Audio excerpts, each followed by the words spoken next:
शरीरयात्रापि च ते न प्रसिद्धेत कर्मणः यज्ञात्वा कर्मणो यत्र लोकोऽयं कर्म बन्धनः तदर्थं कर्म कौन्तेय मुक्तसङ्गः समाचर सह यज्ञाः प्रजा सृष्ट्वा प्रोवाच प्रजापतिः अनेन प्रसविष्यत्वम् एष वोऽस्तुष्टकामधुक् देवान् भावयतानेन ते देवा भावयन्तु वः परस्परं भावयन्तः श्रेयः परमवाप्स्यत इष्टान् भोगानि वो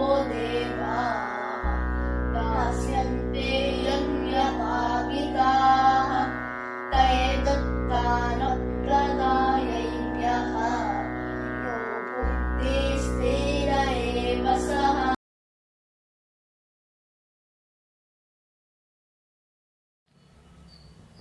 ಓಂ ಶ್ರೀ ಗುರುಭ್ಯೋ ನಮಃ. ವಸುದೇವ ಸುತಂ ದೇವಂ ಕಂಸಚಾಣೂರಮರ್ದನಂ ದೇವಕಿ ಪರಮಾನಂದಂ ಕೃಷ್ಣಂ ವಂದೇ ಜಗದ್ಗುರುಂ.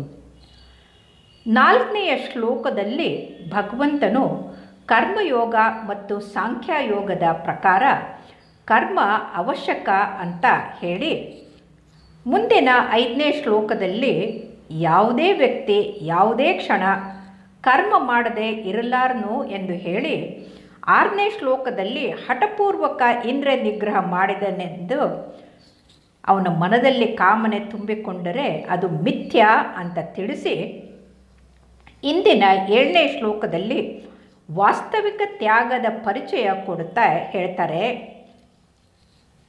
ಹೇ ಅರ್ಜುನ, ಯಾವ ಮನುಷ್ಯನು ಮನಸ್ಸಿನಿಂದ ಇಂದ್ರಿಯಗಳನ್ನು ನಿಯಂತ್ರಣಗೈದು ಆಸಕ್ತಿ ರಹಿತವಾಗಿ ನಿಷ್ಕಾಮ ಭಾವದಿಂದ ಕರ್ಮೇಂದ್ರಿಯ ಅಂದರೆ ಸಮಸ್ತ ಇಂದ್ರಿಯಗಳ ಮೂಲಕ ಕರ್ಮಗಳನ್ನು ಆಚರಿಸುತ್ತಾನೋ ಅವನು ಶ್ರೇಷ್ಠನಾಗಿದ್ದಾನೆ ಅಂತ. ಇಲ್ಲಿ ಅರ್ಜುನ ಅಂತಂದರೆ ಸ್ವಚ್ಛ. ಇಲ್ಲಿ ಕೃಷ್ಣ ಪರಮಾತ್ಮ ಅರ್ಜುನ ಅಂತ ಅವನನ್ನು ಸಂಬೋಧಿಸಲು ಕಾರಣ, ನಿರ್ಮಲ ಅಂತಃಕರಣ ಉಳ್ಳವನಿಗೆ ಈ ಸಂದೇಹವೇಕೆ ಅಂತ ಅದು ಸ್ಥಿರ ಅಲ್ಲ ಅಂತ ತಿಳಿಸುತ್ತಾನೆ. ಯಸ್ತ್ವಿಂದ್ರಿಯಾಣಿ ಮನಸ ನಿಯಮ್ಯ. ಇಲ್ಲಿ ಮನಸ ಪದವು ಸಮಸ್ತ ಅಂತಃಕರಣ ಅಂದರೆ ಮನ, ಬುದ್ಧಿ, ಚಿತ್ತ, ಅಹಂಕಾರ ಸೂಚಕವಾಗಿದೆ. ಮತ್ತು ಇಂದ್ರಿಯಾಣಿ ಮತ್ತು ಕರ್ಮೇಂದ್ರಿಯಾಣಿ 10 ಇಂದ್ರಿಯಗಳ ಸೂಚಕವಾಗಿವೆ. ಸರ್ವಕರ್ಮ ಫಲತ್ಯಾಗಂ ತತಃ ಕುರು ಯತಾತ್ಮವಾನ್ ಅಂದರೆ ವಶಪಡಿಸಿಕೊಂಡಂಥ ಇಂದ್ರಿಯಗಳಿಂದಲೇ ಕರ್ಮಯೋಗ ಆಚರಣೆ ಅಂತ ತಿಳಿಸ್ತಾರೆ. ಅಸಕ್ತಃ ಅಂತಂದರೆ ಆಸಕ್ತಿ ಇಲ್ಲದವ, ನಿಷ್ಕಾಮ ಭಾವದವ. ಇಲ್ಲಿ ಆಸಕ್ತಿ ಕರ್ಮದಲ್ಲಿ ಇರಬಹುದು, ಇಲ್ಲ ಅವುಗಳ ಫಲದ ಮೇಲೂ ಆಸಕ್ತಿ ಇರಬಹುದು. ಸಮಗ್ರ ದೋಷಗಳಿಗೆ ಈ ಆಸಕ್ತಿಯೇ ಕಾರಣವಾಗಿದ್ದರಿಂದ ಯೋಗ ಸಿದ್ಧಿ ಆಸಕ್ತಿ ತ್ಯಜಿಸಬೇಕಾಗುತ್ತದೆ. ಸಾಧಕನು ಕರ್ಮಗಳನ್ನು ತ್ಯಾಗ ಮಾಡದೆ ಅವುಗಳ ಆಸಕ್ತಿಯನ್ನು ತ್ಯಾಗ ಮಾಡಬೇಕು ಅಂತ ತಿಳಿಸ್ತಾರೆ. ಆಸಕ್ತಿ ತ್ಯಾಗ ಮಾಡಿ ತತ್ಪರತೆಯಿಂದ ಶ್ರದ್ಧೆಯಿಂದ ಕರ್ಮದ ಆಚರಣೆ ಮಾಡಬೇಕು. ಇದರಿಂದ ಭವಬಂಧನ ದೂರವಾಗುತ್ತದೆ. ಅವನು ತನಗಾಗಿ ಯಾವುದೇ ಕರ್ಮ ಮಾಡದೆ ಕೇವಲ ಲೋಕಹಿತಕ್ಕಾಗಿ ಸಂಪೂರ್ಣ ಕರ್ಮ ಮಾಡಿದಾಗ ಅವನ ಫಲಾಸಕ್ತಿ ತನ್ನಿಂದ ತಾನೇ ಅಳಿದು ಹೋಗುತ್ತದೆ ಅಂತ ತಿಳಿಸ್ತಾರೆ ಶ್ರೀಕೃಷ್ಣ. ಫಲೇಚ್ಛೆ ಮತ್ತು ಆಸಕ್ತಿ ತ್ಯಾಗ ಮಾಡಿದಾಗ ಜ್ಞಾನಯೋಗಿಗಿಂತ ಕರ್ಮಯೋಗಿಗೆ ಬೇಗ ಸಿದ್ಧಿ ಸಿಗುವುದು ಅಂತ ತಿಳಿಸ್ತಾರೆ. ಕಾರಣ, ಜ್ಞಾನಯೋಗಿಗಳಿಗೆ ಅಸಕ್ತನಾದೇ ಅಂದರೆ ಸಾಲದು. ತನ್ನ ದೇಹಾಭಿಮಾನ ಮತ್ತು ಕ್ರಿಯಾಪದಾರ್ಥ ಆಸಕ್ತಿ ಬಿಡಲು ಅವನು ಮತ್ತೆ ಕರ್ಮಯೋಗಕ್ಕೆ ಬರಬೇಕಾಗುತ್ತದೆ. ಅಂದರೆ ಜ್ಞಾನಯೋಗಿ ಎಷ್ಟೇ ಓದಿ ವಿದ್ಯಾವಂತನಾಗಿ ಬುದ್ಧಿವಂತನಾಗಿ ಏನೇ ಮಾಡಿದ್ರೂ ಕೊನೆಗೆ ಸುತ್ತಿ ಬಳಸಿ ಮತ್ತೆ ಕರ್ಮಯೋಗಕ್ಕೆ ಬರಬೇಕಾಗುತ್ತದೆ. ಕರ್ಮಯೋಗ ಸಾಧಕರು ಅದರಲ್ಲಿ ಎರಡು ಥರದ್ದಿದೆ. ಒಂದು, ತನಗೆ ಪ್ರಾಪ್ತವಾದ ಪರಿಸ್ಥಿತಿಯನ್ನು ಸದುಪಯೋಗಪಡಿಸಿಕೊಳ್ಳುವುದು. ಉದಾಹರಣೆಗೆ ಶಿಕ್ಷಕರು ಮತ್ತು ವೈದ್ಯರು. ಶಿಕ್ಷಕರು ತಮ್ಮ ಮಕ್ಕಳನ್ನು ಮತ್ತು ವೈದ್ಯರು ತಮ್ಮ ರೋಗಿಗಳನ್ನು ದೇವರಂತೆ ಪರಿಗಣಿಸಿ ನಿಸ್ವಾರ್ಥವಾಗಿ ಸೇವೆ ಮಾಡಿದರೆ ಅದು ಉತ್ತಮವಾದಂಥ ಕರ್ಮ ಆಗುತ್ತದೆ. ಇದರಿಂದ ಅವರು ಹೊಸ ಕರ್ಮ ಮಾಡುವ ಅವಶ್ಯಕತೆ ಇರುವುದೇ ಇಲ್ಲ. ತಮ್ಮ ವೃತ್ತಿಯನ್ನು ನಿಷ್ಕಾಮದಿಂದ, ನಿಷ್ಠೆಯಿಂದ, ಸತ್ಯಶುದ್ಧ ಭಾವದಿಂದ ಮಾಡಿದರೆ ಸಾಕಾಗುತ್ತದೆ. ಇನ್ನು ಎರಡನೇದು, ತನ್ನ ಶ್ರೇಯಸ್ಸಿಗಿಂತ ಸಮಾಜ ಸುಧಾರಣೆ ಅಭಿರುಚಿ ಇದ್ದರೂ ಅದು ಯಾವುದೇ ವೃತ್ತಿಯಲ್ಲಿ ಇರಲಿ, ವಕೀಲನಾಗಿರಲಿ, IT BT ಕಚೇರಿಯಲ್ಲಿರಲಿ, ಎಂಥದೇ ನೌಕರಿ ಕೆಲಸ ಮಾಡ್ತಾ ಇರಲಿ, ಅವರಿಗೆ ಹೊಸ ಹೊಸ ಕರ್ಮಗಳು ಕೇವಲ ಸೇವೆಗಾಗಿ ಮಾಡಬೇಕಾಗುತ್ತದೆ. ಅದಕ್ಕೆ ನಿಷ್ಕಾಮವಾಗಿ ಮಾಡಬಹುದು. ಸವಿಶಿಷ್ಟತೆ ಎಂದರೆ ತನ್ನ ಸ್ವಾರ್ಥ ಫಲಾಸಕ್ತಿಯನ್ನು ತ್ಯಜಿಸಿ ಸರ್ವ ಪ್ರಾಣಿಗಳ ಹಿತಕ್ಕಾಗಿ ಕರ್ಮ ಮಾಡುವವನು ಶ್ರೇಷ್ಠನಾಗಿದ್ದಾನೆ. ಇದನ್ನೇ ಬಸವಣ್ಣನವರು ಸಕಲ ಜೀವಾತ್ಮರಿಗೆ ಲೇಸನ್ನು ಬಯಸುವುದು ಅಂತ ಕರೆದರು. ಮುಂದಿನ 8ನೇ ಶ್ಲೋಕದಲ್ಲಿ ಶ್ರೀಕೃಷ್ಣ ಪರಮಾತ್ಮ ಕರ್ತವ್ಯ ಕರ್ಮ ಮಾಡುವ ಆದೇಶವನ್ನು ಅರ್ಜುನನಿಗೆ ಕೊಡುತ್ತಾ ಹೇಳ್ತಾರೆ. ಈ ಶ್ಲೋಕದಲ್ಲಿ ತ್ವಂ ಅಂತಂದರೆ ನೀನು, ನಿಯತಂ ಅಂದರೆ ಶಾಸ್ತ್ರವಿಧಿಯಿಂದ ನಿಯತಗೊಳಿಸಿದ ಕರ್ಮ ಕರ್ತವ್ಯ ಅಂತ, ಕುರು ಅಂದರೆ ಮಾಡು, ಹಿ ಅಂದರೆ ಏಕೆಂದರೆ, ಅಕರ್ಮಣಃ ಅಂತಂದರೆ ಕರ್ಮ ಮಾಡದೇ ಇರುವುದಕ್ಕಿಂತ ಕರ್ಮ ಮಾಡುವುದು, ಜಾಯಃ ಅಂತಂದರೆ ಶ್ರೇಷ್ಠವಾಗಿದೆ, ಚ ಅಂದರೆ ಹಾಗೂ, ಅಕರ್ಮಣಃ ಅಂತಂದರೆ ಕರ್ಮ ಮಾಡದೇ ಇರುವುದರಿಂದ, ತೇ ನಿನ್ನ ಶರೀರ ಯಾತ್ರ ಶರೀರ ನಿರ್ವಾಹ, ಅಪಿ ಅಂದರೆ ಕೂಡ, ನ ಪ್ರಸಿದ್ಧತೆ ಅಂತಂದರೆ ಸಿದ್ಧವಾಗಿರಲಾರದು. ಅಂದರೆ ನೀನು ಶಾಸ್ತ್ರವಿಧಿಯಿಂದ ನಿಯತಗೊಳಿಸಿದಂಥ ಕರ್ತವ್ಯ ಕರ್ಮವನ್ನು ಮಾಡು. ಏಕೆಂದರೆ ಕರ್ಮ ಮಾಡದೇ ಇರುವುದಕ್ಕಿಂತ ಕರ್ಮ ಮಾಡುವುದು ಶ್ರೇಷ್ಠವಾಗಿದೆ. ಹಾಗೂ ಕರ್ಮ ಮಾಡದೇ ಇರುವುದರಿಂದ ನಿನ್ನ ಶರೀರ ನಿರ್ವಾಹವೂ ಕೂಡ ಸಿದ್ಧವಾಗದು. ನಿಯತಂ ಕುರು ಕರ್ಮತ್ವಂ ಅಂದರೆ ಶಾಸ್ತ್ರಗಳಲ್ಲಿ ವಿಹಿತವಾದಂಥ ಮತ್ತು ನಿಯತ ಎಂಬ ಎರಡು ವಿಧದ ಕರ್ಮಗಳಿವೆ. ವಿಹಿತ ಕರ್ಮಗಳೆಂದರೆ ವ್ರತ, ಉಪವಾಸ, ಉಪಾಸನೆ ಇತ್ಯಾದಿ. ಇದನ್ನು ಮಾಡುವಾಗ ಸ್ವಲ್ಪ ಕಷ್ಟವಾಗಬಹುದು. ಆದರೆ ನಿಷಿದ್ಧವಾದಂಥ ದುಷ್ಕರ್ಮ ಮಾಡುವುದು ಅಂದರೆ ಕಳ್ಳತನ ಮಾಡೋದು, ಸುಳ್ಳು ಹೇಳೋದು, ಹಿಂಸೆ ಮಾಡೋದು, ಲಾಭಕ್ಕಾಗಿ ಮೋಸ ಮಾಡೋದು, ಇವುಗಳನ್ನೆಲ್ಲ ತ್ಯಾಗ ಮಾಡಿದರೆ ಸಾಕು ಅಂತ ಹೇಳ್ತಾರೆ. ನಿಯತ ಕರ್ಮ ಎಂದರೆ ಪರಿಸ್ಥಿತಿಗೆ ಅನುಸಾರವಾಗಿ ಮಾಡುವಂಥ ಊಟ, ಉಪಚಾರ, ವ್ಯಾಪಾರ, ದಾರಿ ತಪ್ಪಿದವರಿಗೆ ದಾರಿ ತೋರಿಸೋದು, ಇವೆಲ್ಲವೂ ಕೂಡ ದಿನನಿತ್ಯದ ನಿಯತ ಕರ್ಮಗಳು. ಕರ್ಮಯೋಗದ ದೃಷ್ಟಿಯಿಂದ ಅವರವರ ವರ್ಣಕ್ಕೆ ಅನುಸಾರವಾಗಿ ವೃತ್ತಿ ಧರ್ಮ ಪಾಲಿಸುವುದು ಅವಶ್ಯ. ಅದು ಘೋರವಾಗಲಿ ಸೌಮ್ಯವಾಗಲಿ. ಇಲ್ಲಿ ನಿಯತಂ ಕುರು ಕರ್ಮ ಎಂದರೆ ಕ್ಷತ್ರಿಯನಾದ ಅರ್ಜುನ ತನ್ನಲ್ಲಿ ಕ್ಷತ್ರಿಯ ಧರ್ಮ ಗುಣ ಅಂದರೆ ಯುದ್ಧ ಮಾಡಬೇಕು. ಅದು ಅವನ ಸ್ವಾಭಾವಿಕ ಕರ್ಮವಾಗಿದೆ. ಅಂದರೆ ಯುದ್ಧರೂಪಿ ಹಿಂಸಾತ್ಮಕ ಕರ್ಮ ಘೋರವಾಗಿದೆ ಅಂತ ಅದನ್ನು ಬಿಡಬಾರ್ದು. ಅದು ವಸ್ತುತಃ ಅದು ನಿಯತ ಕರ್ಮವಾಗಿದೆ. ಉದಾಹರಣೆಗೆ ಒಂದು ಸಲ ನಾನು ವೀರಯೋಧ ಕ್ಯಾಪ್ಟನ್ ಕರಿಯಪ್ಪನವರಿಗೆ ಮಾತಾಡ್ತಾ ಕೇಳಿದೆ, ನೀವು ಎಂದಾದರೂ ವೈರಿಯನ್ನು ಸಾಯಿಸಿದ್ದೀರಾ ಅಂತ. ಅದಕ್ಕೆ ಅವರು ಕೊಟ್ಟ ಸಹಜ ಉತ್ತರ, ನಾನು ಮೊದಲು ಗುಂಡು ಹಾರಿಸದಿದ್ದರೆ ಅವರು ನನ್ನನ್ನು ಸಾಯಿಸ್ತಾರೆ, ನನ್ನ ದೇಶದ ಸುರಕ್ಷೆ ನನಗೆ ಮುಖ್ಯ ಅಂತಂದರು. ಅಂದರೆ ಯೋಧರಿಗೆ ಯುದ್ಧ ಮಾಡುವುದು, ವೈರಿಗಳನ್ನು ಧ್ವಂಸ ಮಾಡುವುದು ಅದು ನಿಯತ ಕರ್ಮವಾಗಿದೆ, ಸ್ವಧರ್ಮವಾಗಿದೆ. ನಿಯತ ಕರ್ಮ ಅಂದರೆ ಇವೆರಡೂ ಸ್ವಧರ್ಮ, ನಿಯತ ಕರ್ಮ ಎರಡೂ ಒಂದೇ. ಕರ್ಮಜಾಯೋ ಯಕರ್ಮಣಃ ಅಂತಂದರೆ ಈ ಮೊದಲನೇ ಶ್ಲೋಕದಲ್ಲಿ ಅರ್ಜುನ ಜಾಯಸಿ ಘೋರ ಕರ್ಮ ಯಾಕೆ ಮಾಡಿಸುವೆ ಎಂದು ಕೇಳಿದ ಪ್ರಶ್ನೆಗೆ ಶ್ರೀಕೃಷ್ಣ ಜಯ ಅಂತಂದರೆ ಉತ್ತರಿಸ್ತಾನೆ. ಅಂದರೆ ಕರ್ಮ ಮಾಡದೇ ಇರುವುದಕ್ಕಿಂತ ಕರ್ಮ ಮಾಡುವುದೇ ಶ್ರೇಷ್ಠ. ಅದು ನಿನಗೆ ಮಾನ್ಯವಾಗಿದೆ, ನನಗೂ ಕೂಡ ಅದು ಮಾನ್ಯ ಅಂತ ಹೇಳ್ತಾರೆ. ಇದು ಭಗವಂತನ ಪ್ರಧಾನ ಸಿದ್ಧಾಂತವಾಗಿದೆ.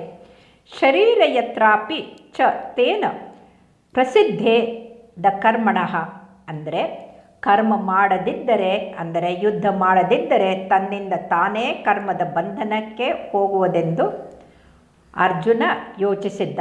ಆದ್ದರಿಂದ ಶ್ರೀಕೃಷ್ಣ ಪರಮಾತ್ಮ ಹೇಳ್ತಾರೆ, ಅರ್ಜುನ, ನಿನಗೆ ಕರ್ಮವಾದರೂ ಮಾಡಲೇಬೇಕು. ಕರ್ಮ ಮಾಡದಿದ್ದರೆ ನಿನಗೆ ಊಟ ತಿಂಡಿ ಮಾಡುವುದು ಸಾಧ್ಯವಿಲ್ಲ. ಆದ್ದರಿಂದ ಸಾಧಕರು ತಮ್ಮ ಅನುಕೂಲತೆ ಹಾಗೂ ಸುಖ ಬುದ್ಧಿ ತ್ಯಾಗ ಮಾಡಿ ಕರ್ಮವನ್ನು ಕರ್ತವ್ಯ ತತ್ಪರತೆಯಿಂದ ಮಾಡಬೇಕು ಅಂತ. ಇದನ್ನೇ ಕ್ಯಾಪ್ಟನ್ ಕರಿಯಪ್ಪ ಸಿಯಾಚಿನ್ನಂಥ ಎತ್ತರದ ಸ್ಥಳದಲ್ಲಿ ಅತ್ಯಂತ ಚಳಿ ಇರುವಂಥ -50 ಡಿಗ್ರೀಸ್ನಲ್ಲಿ ಭಾರತದ ಗಡಿ ಕಾಯ್ತಾ ಇದ್ದಾರೆ. ಅಂದರೆ ಅದು ಕಾಯ ತತ್ಪರತೆ, ಅವರು ನಿಜವಾದ ಕರ್ಮಯೋಗಿಗಳು.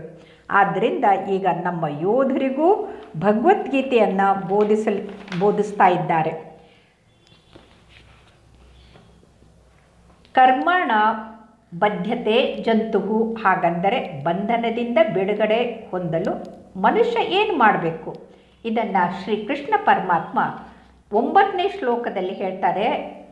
ಯಜ್ಞಾರ್ಥಾತ್ ಅಂತಂದರೆ ಕರ್ತವ್ಯ ಪಾಲನೆ ಮಾಡುವಾಗ, ಕರ್ಮಣಃ ಅಂತಂದರೆ ಕರ್ಮಗಳಿಂದ, ಅನ್ಯತ್ರ ಅಂದರೆ ಬೇರೆ ಕರ್ಮಗಳಲ್ಲಿ, ಆಯಂ ಈ ಲೋಕಃ ಅಂತಂದರೆ ಮನುಷ್ಯ ಸಮುದಾಯವು ಕರ್ಮಬಂಧನ ಅಂತಂದಾಗ ಕರ್ಮಗಳಿಂದ ಬಂಧಿತರಾಗುತ್ತಾರೆ. ಕೌಂತೆಯ, ಹೇ ಕುಂತಿಪುತ್ರ, ಮುಕ್ತ ಸಂಗಃ ಅಂತಂದರೆ ಆಸಕ್ತಿರಹಿತನಾಗಿ, ತದರ್ಥಂ ಅಂತಂದರೆ ಆ ಯಜ್ಞಕ್ಕಾಗಿ, ಕರ್ಮ ಸಮಾಚಾರ ಅಂತಂದರೆ ಕರ್ತವ್ಯ ಮಾಡು ಅಂತ. ಅಂದರೆ ಯಜ್ಞಕ್ಕಾಗಿ ಮಾಡಲಾಗುವ ಕರ್ಮಗಳಿಂದ ಪ್ರತ್ಯೇಕವಾಗಿ ತನಗಿಷ್ಟದ ಕರ್ಮ ಮಾಡುವ ಮನುಷ್ಯನು ಬಂಧನಕ್ಕೆ ಒಳಗಾಗುತ್ತಾನೆ. ಅದಕ್ಕಾಗಿ ಹೇ ಕುಂತಿಪುತ್ರ, ನೀನು ನಿರಾಸಕ್ತನಾಗಿ ಯಜ್ಞಕ್ಕಾಗಿ ನಿನ್ನ ಕರ್ತವ್ಯವನ್ನು ತತ್ಪರತೆಯಿಂದ ಮಾಡು ಅಂತ ಹೇಳ್ತಾರೆ. ಯಜ್ಞಾರ್ಥಾತ್ ಕರ್ಮಣೋನ್ಯತ್ರ ಅಂತಂದರೆ ಗೀತೆಯ ಪ್ರಕಾರ ಎಲ್ಲ ಕರ್ತವ್ಯಗಳು ಯಜ್ಞವೇ ಆಗಿವೆ. ಈ ಯಜ್ಞ ಅನ್ನುವ ಶಬ್ದದಲ್ಲಿ ಅಂತರ್ಗತ ಯಜ್ಞ ಅಂದರೆ ದಾನ, ತಪ, ಹೋಮ, ತೀರ್ಥ ಸೇವನೆ, ವ್ರತ, ವೇದಾಧ್ಯಯನ ಮೊದಲಾದ ಸಮಸ್ತ ಶಾರೀರಿಕ, ವ್ಯಾವಹಾರಿಕ ಮತ್ತು ಪಾರಮಾರ್ಥಿಕ ಕ್ರಿಯೆಗಳು ಅದರಲ್ಲಿ ಬಂದುಬಿಡುತ್ತವೆ. ಕರ್ತವ್ಯವೆಂದು ತಿಳಿದುಕೊಂಡು ಮಾಡುವ ಎಲ್ಲ ವ್ಯಾಪಾರ, ನೌಕರಿ, ಅಧ್ಯಯನ ಅಂದರೆ ಓದುವುದು, ಅಧ್ಯಾಪನ ಅಂದರೆ ಕಲಿಸುವುದು, ಅಂದರೆ ಕಲಿಯೋದು ಕಲಿಸುವುದು, ಇವೆಲ್ಲವೂ ಕೂಡ ಶಾಸ್ತ್ರವಿಹಿತ ಕರ್ಮಗಳು.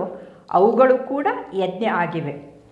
ಅನ್ಯತ್ರ ಕರ್ಮಕ್ಕೆ 2 ಒಳ ಅರ್ಥಗಳಿದೆ. ಉದಾಹರಣೆಗೆ, ಯಾರಾದರೂ ಮನೆಗೆ ಬಂದಾಗ ಅವರಿಗೆ ಸಂತೋಷವಾಗಲಿ ಅಂತ ಮನಸ್ಸಿಲ್ಲದೇ ಇದ್ದರೂ ಬನ್ನಿ ಕೂತ್ಕೊಳ್ಳಿ ಅಂತ ಹೇಳೋದು, ಅದು ಸ್ವಾರ್ಥ ಭಾವದಿಂದ ನಡೆದುಕೊಳ್ಳೋದು, ಅದು ಅನ್ಯತ್ರ ಕರ್ಮ, ಅದು ಯಜ್ಞ ಆಗೋದಿಲ್ಲ. ಸತ್ಸಂಗ ಸಭೆ ನಡೆಯುವಲ್ಲಿ ತನ್ನ ಒಳ್ಳೆಯತನ, ತನ್ನ ಬುದ್ಧಿವಂತಿಕೆ ತೋರಿಸುವಕ್ಕಾಗಿ ಮಾತಾಡಿದರೆ, ಪ್ರಶ್ನೆ ಕೇಳಿದರೆ ಅದು ಕೂಡ ಅನ್ಯತ್ರ ಕರ್ಮವಾಗುತ್ತದೆ, ಅದು ಯಜ್ಞ ಆಗುವುದಿಲ್ಲ. ಇದರ ಅರ್ಥ, ಸಾಧಕ ಕರ್ಮವನ್ನು ಯಜ್ಞದಂತೆ ಪವಿತ್ರ ಮನಸ್ಸಿನಿಂದ ತನ್ಮತೆಯಿಂದ ಮಾಡಬೇಕು. ಅದರಲ್ಲಿ ಸ್ವಾರ್ಥ, ಕಾಮನೆ, ಫಲದ ಚಿಂತನೆ, ಲವಲೇಶವು ಇರಬಾರದು ಅಂತ ಅರ್ಥ. ತದರ್ಥಂ ಕರ್ಮ ಕೌಂತೆಯ ಮುಕ್ತ ಸಂಗಃ ಸಮಾಚಾರ.